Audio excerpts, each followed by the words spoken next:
So the first thing on our checklist is to check the panel face. Main reason is for our health and safety. Obviously, if there was an exposed area before we go and put a whole lot of water on it, we want to know about that. There's a few reasons why there may be some cracks or fractures on a panel. One is a manufacturer defect, one is a hot spot where the heat has actually cracked the glass from the inside out. And then occasionally we get the old golf ball or other falling or thrown object that has landed on the panel, so that's the first job to do. So the next bit is the actual clamps that hold the panels together. This is quite a quick and easy one, and it's actually one we perform while we're cleaning.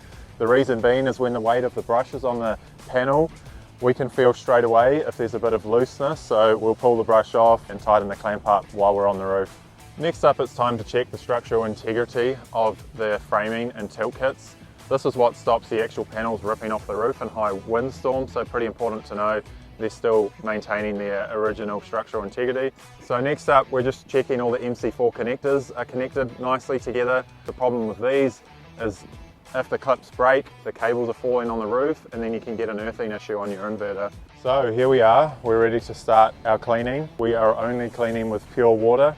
Water filled with minerals can leave a mineral film, so whether it's zinc, sulfur, iron, on the panels, which will slowly leave permanent staining, no different to what you find in your shower. We have here our solar cleaning brush extraordinaire. It actually rotates on pressure, but there is no pressure coming out of the brush. So the head rotates at 700 times per minute. It's a very soft bristled brush made exclusively for solar panels, so it's not going to leave any scratches or marks on the surface, but it's also just abrasive enough to make sure we're lifting the stains, like these bird droppings you can see here.